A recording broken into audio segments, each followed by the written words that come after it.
السلام علیکم ورحمۃ اللہ وبرکاتہ۔ اعوذ باللہ من الشیطان الرجیم، بسم اللہ الرحمن الرحیم۔ وَإِذْ قُلْنَا لِلْمَلَائِكَةِ اسْجُدُوا لِآدَمَ فَسَجَدُوا إِلَّا إِبْلِيسَ أَبَى وَاسْتَكْبَرَ وَكَانَ مِنَ الْكَافِرِينَ۔ اور یاد کیجئے جب ہم نے کہا فرشتوں سے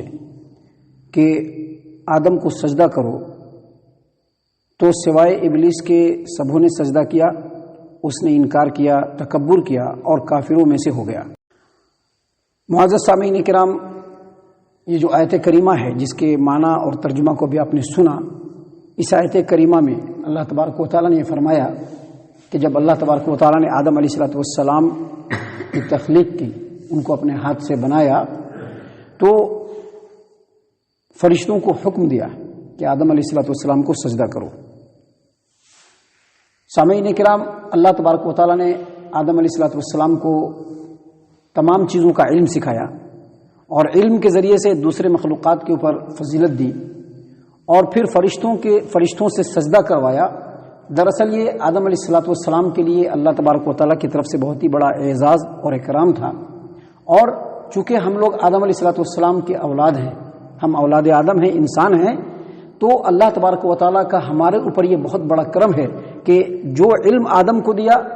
اسی کا حصہ اللہ تبارک و تعالیٰ نے ہم کو بھی دیا، اور ہم لوگوں کو اللہ تبارک و تعالیٰ نے اشرف المخلوقات بنایا، اور ہم آدم کی اولاد ہیں جن کو فرشتے نے سجدہ کیا تھا، فرشتوں نے سجدہ کیا۔ اسی چیز کو، اسی اعزاز کو، اسی اکرام کو، اسی احسان کو اللہ تبارک و تعالیٰ بتلاتے ہوئے یہاں پر فرما رہے ہیں کہ اس وقت کو یاد کیجئے جب ہم نے فرشتوں سے کہا کہ آدم کو سجدہ کرو۔ اور یہ بات کئی حدیثوں کے اندر بھی ہے، جیسا کہ کل ہم نے آپ کے سامنے حدیث پیش کی تھی، حدیث صحیح البخاری کتاب التفسیر، حدیث نمبر 4476 یعنی 4470 پر 6 نمبر کی یہ حدیث ہے، جس میں اللہ کے رسول صلی اللہ علیہ وسلم نے فرمایا کہ جب قیامت کے دن ایمان والے جمع ہوں گے، قیامت کے دن نفسا نفسی کا جب عالم ہوگا، تو اس وقت لوگ مشورہ کریں گے کہ کسی ایک آدمی کو منتخب کر کے، کسی ایک نبی کو منتخب کر کے، کسی ایک برگزیدہ بندے کو منتخب کر کے اللہ کی بارگاہ میں بھیجیں گے کہ وہ ہمارے لیے سفارش کریں تاکہ یہ پریشانی کا جو ماحول ہے وہ ختم ہو جائے۔ تو لوگ آدم علیہ السلام کے پاس آئیں گے اور کہیں گے کہ آدم علیہ السلام، آپ ہمارے باپ ہیں، انسانوں کے باپ ہیں، آپ اللہ تبارک و تعالیٰ کے برگزیدہ بندے ہیں، اللہ تبارک و تعالیٰ نے اپنے ہاتھ سے آپ کو پیدا کیا، اپنے ہاتھ سے آپ کو بنایا، اللہ تبارک و تعالیٰ نے فرشتوں سے آپ کو سجدہ کروایا اور تمام چیزوں کا علم سکھلایا۔ تو دیکھیے اس حدیث میں اللہ کے رسول صلی اللہ علیہ وسلم نے فرمایا کہ لوگ قیامت کے دن کہیں گے کہ آدم علیہ السلام وہ ہیں جن کو فرشتوں نے سجدہ کیا۔ اسی طرح سے ایک اور حدیث ہے جس حدیث کو امام ابو داؤد اپنی سنن ابی داؤد کتاب السنہ باب فی القدر حدیث نمبر 4702 یعنی 4702 نمبر کی یہ روایت ہے، عمر بن خطاب رضی اللہ عنہ روایت کرتے ہیں کہ نبی صلی اللہ علیہ وسلم نے فرمایا کہ موسیٰ علیہ السلام نے اللہ تبارک و تعالیٰ سے کہا کہ اللہ تبارک و تعالیٰ مجھ کو وہ آدم دکھلائیے جنہوں نے ہمیں اور اپنے آپ کو جنت سے نکلوا دیا۔ اللہ تبارک و تعالیٰ نے آدم علیہ السلام کا دیدار موسیٰ علیہ السلام کو کرا دیا، کہا کہ دیکھو یہی آدم ہے۔ موسیٰ علیہ السلام آدم علیہ السلام کے پاس آئے اور کہا کہ کیا آپ ہی وہ آدم ہیں جو ہمارے باپ ہیں؟ کہا کہ ہاں۔ کہا کہ کیا آپ ہی وہ ہیں جن میں اللہ تبارک و تعالیٰ نے اپنی طرف سے روح پھونکی؟ آپ ہی وہ ہیں جس کو اللہ تبارک و تعالیٰ نے تمام چیزوں کا علم دیا؟ اور آپ ہی وہ ہیں جن کو فرشتوں نے سجدہ کیا، اللہ نے فرشتوں سے سجدہ کروایا؟ آدم علیہ السلام نے کہا کہ ہاں۔ دیکھیے قرآنی آیت سے بھی اور نبی اکرم صلی اللہ علیہ وسلم کی حدیث مبارکہ سے بھی ثابت ہے کہ آدم علیہ السلام کو فرشتوں نے سجدہ کیا، اور یہ انسانوں کے لیے بڑے ہی فضل کی بات ہے، کیونکہ ہمارے باوا جن کی ہم نسل ہیں ان کو فرشتوں نے سجدہ کیا ہے۔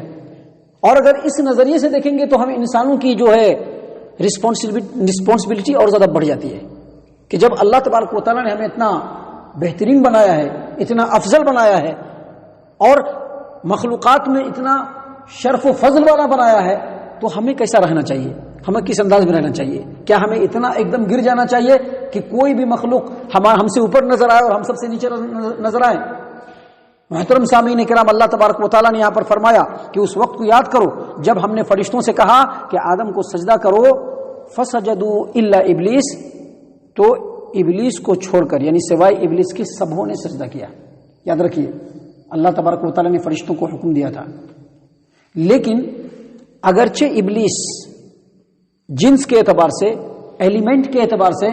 فرشتوں میں شامل نہیں تھا، لیکن فرشتوں کے ساتھ رہنے کی وجہ سے، ان کی مشابہت اختیار کرنے کی وجہ سے، ان کے جیسے افعال اور اعمال کرنے کی وجہ سے، جب اللہ تبارک و تعالیٰ نے فرشتوں کو حکم دیا تو اس حکم میں ابلیس بھی آ گیا تھا، یعنی ابلیس کو بھی یہ حکم دیا گیا کہ جس طرح سے فرشتے سجدہ کریں گے تم بھی سجدہ کرو۔ محترم سامعین کرم، لیکن اس نے تکبر کیا، اس نے گھمنڈ کیا۔ ہم آپ کو بتلا دیں کہ امام المغازی محمد بن اسحاق روایت کرتے ہیں، اور اس بات کو، اس روایت کو حافظ ابو جعفر ابن جریر طبری رحمہ اللہ تفسیر الطبری کے اندر نقل کرتے ہیں کہ محمد بن اسحاق نے عبداللہ ابن عباس رضی اللہ عنہما سے روایت کیا کہ یہ جو ابلیس ہے یہ فرشتوں میں سے نہیں تھا، اس کا نام اصل میں عزازیل تھا، یہ زمین کے باشندوں میں سے تھا، اور فرشتوں کے ساتھ رہنے کی وجہ سے، فرشتوں کے افعال اور اعمال کرنے کی وجہ سے یہ فرشتوں میں شمار ہوتا تھا۔ حالانکہ علم کے اعتبار سے، عمل کے اعتبار سے یہ فرشتوں سے بہت زیادہ بلند تھا، بہت علم تھا اس کے پاس، بہت زیادہ عبادت گزاری کرتا تھا، فرشتے بھی ان کے سامنے بالکل پھیکے نظر آتے تھے، اتنا عابد تھا، اتنا زاہد تھا، اتنا اللہ تبارک و تعالیٰ کی فرما برداری کرتا تھا، اور علم اور عبادت کی ہی وجہ سے اس کے دل کے اندر گھمنڈ آ گیا۔ یہاں پر یاد رکھیے اللہ تبارک و تعالیٰ نے اگر علم دیا ہے تو عاجزی اور انکساری آنی چاہیے، غرور اور گھمنڈ اور کبر نہیں آنا چاہیے۔ علماء کرام خاص طور سے اس بات کے اوپر توجہ دیں کہ اگر اللہ تبارک و تعالیٰ نے علم دیا ہے تو جتنا علم ہے اس سے زیادہ عاجزی ہونی چاہیے، اس سے زیادہ انکساری ہونی چاہیے۔ حالانکہ افسوس کی بات ہے کہ آج کے ڈیٹ میں اگر دیکھا جائے تو علماء کرام کا وہ منصب نہیں نظر آتا ہے جو ان کا علم تقاضا کرتا ہے۔ علم تقاضا یہ کرتا ہے کہ علماء کرام بالکل ہی آسان ہونا چاہیے، آسانی سے لوگوں کو مل جانا چاہیے۔ علم کی وجہ سے ایسا نہیں ہونا چاہیے کہ ارے علم ہے ہم کیسے چھوٹے چھوٹے لوگوں سے بات کریں، ایسا نہیں، بلکہ آپ دیکھیں گے پیارے رسول صلی اللہ علیہ وسلم، ایک ادنا آدمی بھی آپ صلی اللہ علیہ وسلم سے ملنا چاہتا تو مل لیتا تھا۔ ملنے والوں نے کہا کہ ہم نے نبی صلی اللہ علیہ وسلم کے دروازے پر کبھی دربان دیکھا ہی نہیں۔ تو علم ہونا چاہیے، تو علم کے ساتھ عاجزی اور انکساری بھی ہونی چاہیے۔ اور اگر اللہ تبارک و تعالیٰ نے عبادت کی توفیق دی ہے، اگر ہم نمازوں کی پابندی کرتے ہیں، شرعی تقاضوں کو پورا کرتے ہیں، اللہ کے حکم کو پورا کرنے کی کوشش کرتے ہیں، تو اس پر بھی غرور، گھمنڈ اور فخر نہیں آنا چاہیے کہ ہم بڑے متقی ہیں، بڑے پرہیزگار ہیں۔ ہمارے سماج و معاشرے میں ایسا ہوتا ہے کہ اگر ایک آدمی زیادہ عبادت کرنے لگتا ہے تو اس کے دل کے اندر ایک خیال آ جاتا ہے کہ ہم تو بڑی عبادت کرنے والے ہیں، ہم تو بڑے متقی اور پرہیزگار ہیں۔ یہ سب چیزیں نہیں آنی چاہیے۔ دیکھیے یہی چیزیں ابلیس کے اندر آئی، اللہ نے اس کو علم دیا تھا، علم کی وجہ سے اس کے اندر تکبر آ گیا، اللہ تبارک و تعالیٰ نے اس کو توفیق دی، وہ اللہ تبارک و تعالیٰ کی عبادت میں سرگرم رہنے لگا، فرشتوں سے بھی زیادہ عبادت کرنے لگا، تو اس کے دل کے اندر تکبر آ گیا، انانیت آ گئی۔ اور اللہ تبارک و تعالیٰ نے جب کہا آدم علیہ السلام کو پیدا کر کے، آدم علیہ السلام کو بنا کر کے، جب فرشتوں سے اور ان سے اس ابلیس سے کہا کہ سجدہ کرو، تو فرشتوں نے تو سجدہ کر لیا، لیکن ابلیس اکڑ گیا، گھمنڈ آ گیا اس کے اندر، میں کیسے سجدہ کروں آدم کو؟ نہیں، میں نہیں کر سکتا، میں تو آگ سے پیدا کیا گیا ہوں، میرے پاس تو علم ہے، میں تو اللہ تبارک و تعالیٰ کی بہت زیادہ عبادت کرتا ہوں، میں کیوں آدم کو سجدہ کرنے لگوں؟ یہ تکبر اس کے اندر آ گیا۔ محترم سامعین کرام، اس کا نام عزازیل تھا، یہ ایسے خاندان سے تھا جس کو جن کہا جاتا ہے، جنوں کے خاندان سے تھا، جیسا کہ اللہ تبارک و تعالیٰ نے قرآن کریم سورۃ الکہف آیت نمبر 50 میں بیان فرمایا ہے، اسی واقعے کو بیان کرتے ہوئے کہا الا ابلیس کان من الجن ففسق عن امر ربہ، یعنی جب اللہ تبارک و تعالیٰ نے فرشتوں کو حکم دیا کہ آدم کو سجدہ کرو تو سارے فرشتوں نے سجدہ کیا سوائے ابلیس کے، کان من الجن، وہ جنوں کے خاندان سے تھا اور اس نے اپنے رب کے حکم کی نافرمانی کی۔ تو یہاں پر اللہ تبارک و تعالیٰ نے اسی بات کو بیان فرمایا، وَإِذْ قُلْنَا لِلْمَلَائِكَةِ اسْجُدُوا لِآدَمَ فَسَجَدُوا إِلَّا إِبْلِيسَ أَبَى وَاسْتَكْبَرَ وَكَانَ مِنَ الْكَافِرِينَ، اور جب ہم نے کہا فرشتوں سے، یاد کیجئے اس وقت کو جب ہم نے فرشتوں سے کہا کہ آدم کو سجدہ کرو تو سوائے ابلیس کے سبوں نے سجدہ کیا۔ محترم سامعین کرام، یہاں پر ہمارے دین اسلام کی تعلیمات کی روشنی میں ایک سوال اٹھتا ہے کہ جو سجدہ ہے، یہ سجدہ کیا ہے، اور کیا سجدہ کر سکتے ہیں کسی کو؟ یہ سجدہ کیا ہے اور کیا کسی کو سجدہ کر سکتے ہیں؟ تو سب سے پہلے سمجھ لیجئے کہ جو آدم علیہ السلام کو اللہ تبارک و تعالیٰ نے فرشتوں کو کہا کہ آپ آدم کو سجدہ کیجئے، تو اس سلسلے میں امام قتادہ رحمہ اللہ بیان کرتے ہیں کہ سجدہ اگرچہ آدم علیہ السلام کے لیے تھا، لیکن اس حکم میں اطاعت اللہ تبارک و تعالیٰ کی تھی۔ اگرچہ سجدہ آدم علیہ السلام کے لیے تھا، لیکن اس میں اطاعت اللہ تبارک و تعالیٰ کی تھی۔ اللہ تعالیٰ نے آدم علیہ السلام کو عزت دیا، ان کو افضلیت دی، لہذا اگرچہ سجدہ آدم کو کرنا تھا، لیکن حکم کی فرما برداری کس کی تھی؟ اللہ تبارک و تعالیٰ کی تھی۔ اس سے یہ پتہ چلا اطاعت اور فرما برداری صرف اللہ کی جائے گی۔ جب اللہ کا حکم آ جائے گا وہاں پر اپنا بھیجا نہیں چلانا ہے، اپنا بھیجا نہیں چلانا ہے۔ ابلیس نے بھیجا چلایا، ابلیس ہو گیا، اس نے بھیجا چلایا، ابلیس ہو گیا۔ اس نے یہ نہیں دیکھا کہ رب العالمین نے حکم دیا ہے۔ تو سب سے پہلے یہ سمجھ لی کہ جو سجدہ تھا یہ اللہ تبارک و تعالیٰ کی اطاعت و فرما برداری تھی۔ اور اس سجدے کے بارے میں علماء کرام کا کہنا ہے کہ یہ سجدہ سلام و اکرام تھا، سجدہ تعظیمی۔ اور سجدہ تعظیمی کے تعلق سے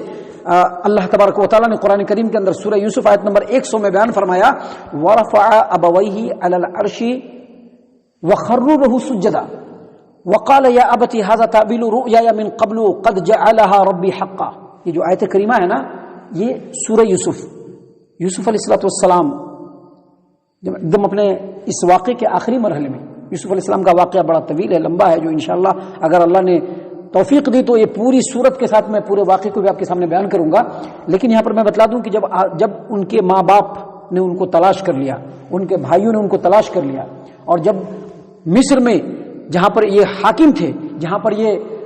حکمران تھے، جب وہاں پر پہنچے ان کے ماں باپ، تو انہوں نے فوراً اپنے ماں باپ کو عرش جو تخت تھا، بادشاہ کا جو تخت تھا، اس کے اوپر بٹھایا، اپنے ماں باپ کو بٹھایا، اور وہاں پر اپنے کھڑے ہو گئے یوسف علیہ السلام۔ اور جیسے ہی یوسف علیہ السلام کھڑے ہوئے، ان کے جو 11 بھائی تھے فوراً سجدے میں گر گئے، جو انہوں نے خواب میں دیکھا تھا یوسف علیہ السلام نے اپنے بچپنے کے ایام میں ہی، کہ 11 ستارے اور چاند اور سورج مجھ کو سجدہ کر رہے ہیں۔ تو اس وقت جب انہوں نے اپنے ماں باپ کو بٹھایا عرش پہ، اور وہاں پہ بازو میں یہ بھی کھڑے رہے یا بیٹھ گئے، تو 11 جو بھائی تھے سبھی کے سبھی سجدے میں گر گئے۔ تو اس وقت یوسف علیہ السلام نے کہا کہ اے میرے ابا جان، یہی وہ خواب کی تعبیر ہے جو میں نے بچپن میں دیکھا تھا، جس کو میرے رب نے آج سچ کر دکھایا۔ تو یہ جو سجدہ جو کیا تھا 11 بھائیوں نے، یہ سجدہ تعظیمی تھا، جو پہلی امتوں کے اندر،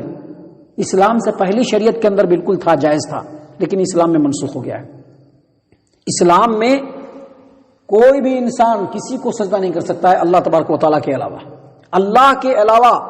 کسی کو سجدہ نہیں کر سکتا ہے۔ اگر سجدہ کریں گے تو صرف اللہ کی کریں گے، اللہ کے علاوہ کسی کی سجدہ نہیں کریں گے، نہ عبادت والا سجدہ کریں گے، نہ تعظیم والا سجدہ کریں گے۔ جیسا کہ ہم اپنے سماج و معاشرے میں دیکھتے ہیں کہ بہت سارے لوگ کہتے ہیں کہ اپنے دادا صاحب کا پیر چھوؤ، اپنے فلاں صاحب کا پیر چھوؤ، ان کے پیر پر جھک جاؤ، تو یہ سب اللہ کے علاوہ کسی کے لیے جائز نہیں ہے۔ سجدہ چاہے جیسا بھی ہو، عبادت والا سجدہ ہو، تعظیم والا سجدہ ہو، کوئی بھی سجدہ انسان اللہ کے علاوہ کسی کو نہیں کر سکتا ہے۔ اس سلسلے میں ایک روایت ہے، اس روایت کو امام ترمذی اپنی جامع ترمذی ابواب الرضا حدیث نمبر 1150 پڑھ رہا ہوں، یعنی 1159 نمبر کی یہ حدیث ہے۔ معاذ رضی اللہ عنہ روایت کرتے ہیں کہ ہم لوگ ملک شام میں گئے تو وہاں پر جو لوگ تھے وہ اپنے علماء اور جو اپنے جو پیشوا ہوتے تھے ان کو سجدہ کرتے تھے۔ تو ہم نے دیکھا تو بڑا اچھا دکھا، کچھ چیزیں بہت اچھی دکھتی ہے، لیکن دیکھنا چاہیے کہ وہ شریعت کے مطابق ہے کہ نہیں ہے۔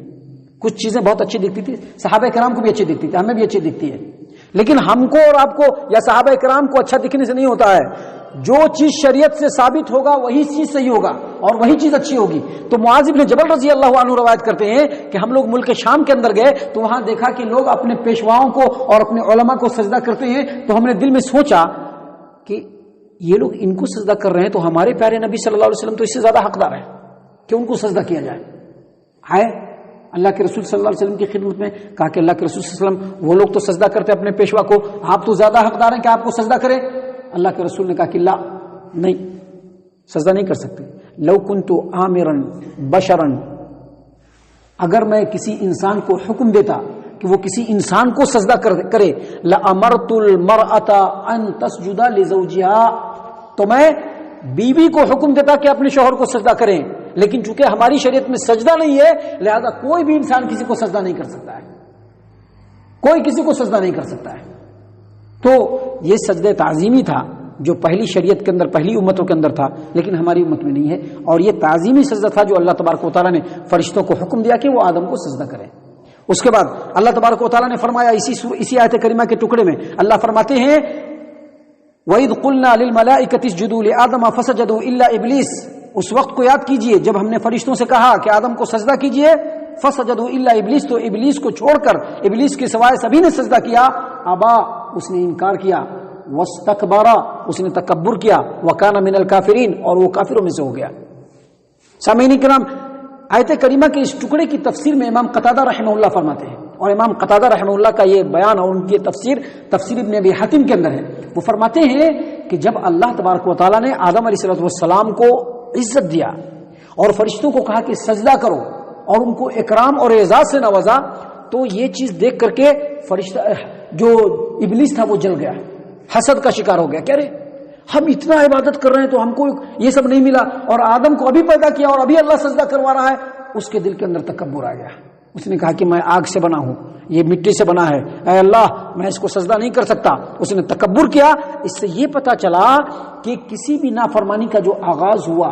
نافرمانی کا جو آغاز ہوا اس زمین پر، وہ تکبر ہی کی وجہ سے ہوا۔ سامعین کرام، تکبر کی ایک چھوٹا ڈیفینیشن جو نبی صلی اللہ علیہ وسلم نے دیا ہم آپ کو بتلا دیتے ہیں۔ تکبر کس کو کہتے ہیں؟ ہم لوگ کہتے ہیں نا تکبر اس کو کہتے ہیں اکڑ کے چلنا، تکبر اس کو کہتے ہیں، ضرور کہتے ہیں اکڑ کے چلنے کو، لیکن تکبر جو اصل ہے وہ کیا ہے؟ بطر الحق وغمط الناس، لوگوں کو حقیر سمجھنا اور جو حق بات ہے اس کو ٹھکرا دینا۔ اگر حق بات ہمارے سامنے آیا اور ہم نے اس کو ٹھکرایا، ہمارے اندر تکبر ہے۔ اللہ کے رسول صلی اللہ علیہ وسلم نے فرمایا بطر الحق، حق کو ٹھکرانا تکبر ہے۔ اور ابلیس نے اسی حق بات کو ٹھکرایا تھا۔ ابلیس کے پاس اللہ کا حکم آیا کہ آدم کو سجدہ کرو، اللہ کا حکم جو ہے وہ حق ہے، اور اس نے حق کو ٹھکرایا، اس کے اندر تکبر آ گیا۔ اور یاد رکھیے نبی صلی اللہ علیہ وسلم کی حدیث ہے صحیح مسلم کتاب الایمان کی، کہ نبی صلی اللہ علیہ وسلم نے فرمایا جس آدمی کے دل میں رائی کے دانے کے برابر بھی تکبر ہوگا وہ جنت کے اندر داخل نہیں ہوگا، جنت کے اندر داخل نہیں ہوگا۔ چونکہ ابلیس کے اندر تکبر آیا جس کی وجہ سے وہ اللہ کی بارگاہ سے بھی مردود ہوا اور اللہ تبارک و تعالیٰ کے رحمت کے سائے سے بھی مردود ہو گیا۔ اللہ تعالیٰ سے دعا کہ اللہ تعالیٰ ہم تمام کو